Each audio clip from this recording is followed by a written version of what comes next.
Mayor Baste, magandang hapon po sa inyo. Kamusta po kayo today, sir? Okay lang. Mayor Baste, meron po ba kayong opinion sa nangyari kay Mike at saka Defensor at saka kay Senator Rodante Marcoleta, sir?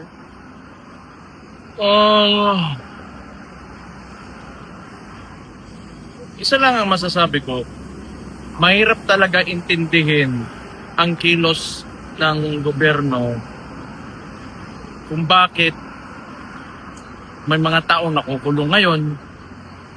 Kasi siyempre sila yung nasa kapangyarihan. Kung sino yung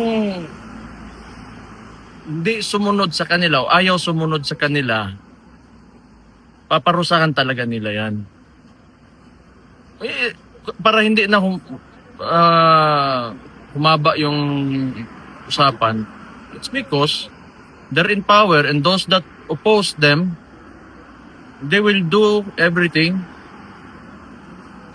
using the bureaucracy or anything and the law against people, those who oppose them. So, wala tayong magagawa dyan. Meron ka talagang abusado na administrasyon.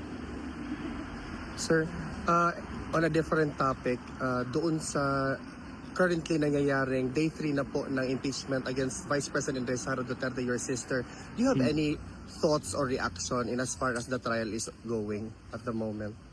Ako hindi ako nanonood. Kasi nung simula pa lang, when did this impeachment campaign begin? It was, 3 years ago. Even nung simula pa lang ng termino ni Marcos yan, nung nagkalapuan na, andyan na yung usapang impeachment against the Vice President for what? The confidential funds. And ngayon dinadagdagan nila na kung ano-ano na lang pwedeng idagdag, di ba? Well, gusto nila na may impeachment para masunod yung gusto nila. It's not about really, like the Vice President defending herself, but it's about putting her sa lugar kung saan nila gusto na nandyan siya. Kasi kaya nga nila ini-insist yung impeachment na yan kasi they want to remain in power. Gusto nila sila. That's all that I can say. Pag pumayag yung mga tao, wala na kami magawa. Sir, ano po yung reaction ninyo doon sa bago-bago lang na natapos ng INC rally na nagpakita talaga ng suporta ang mga Pilipino na-extend pa siya for 3 days in as far as airing their concerns to what's happening to our country? Balik ka doon yung pangutan namin. Okay. Ano po yung reaction niyo, sir, doon sa INC rally? Hindi ko alam. Wala akong, hindi naman ako involved nun. And hindi naman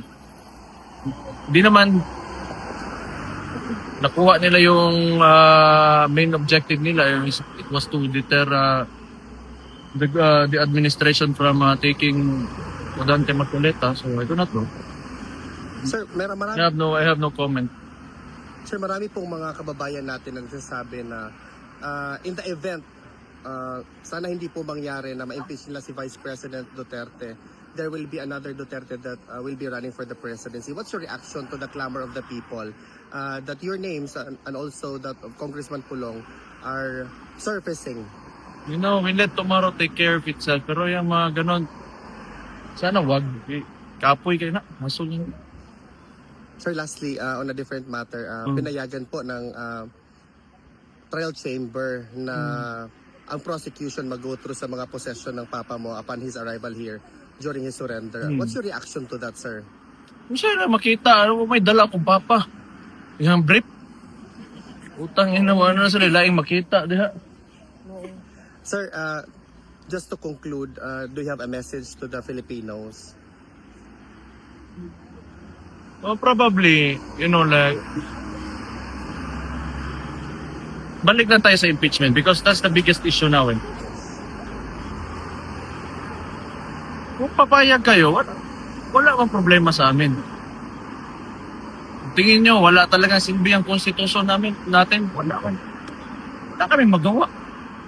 In the first place, nandyan lang naman kami kasi binoto kami as elected representatives that will uphold the mismong konstitusyon na pero tingnan natin kasi destiny talaga ng tao yan kung anong mangyayari sa kanya. Pero yung masasabi ko lang talaga, ginawa nila yung impeachment na the entire campaign for 3 years talaga nilang pinagsikapan ng administrasyon yan kasi gusto nila sila pa rin. Yan. They are preventing Vice President Inday Sara Duterte to run for the 2028 elections. Yan talaga ang main reason ng impeachment na yun. Sir, on behalf of the Filipino community all over the world, we are steadfast in our support. Laban lang sir, nandito kami sa inyo. Duterte! Thank you.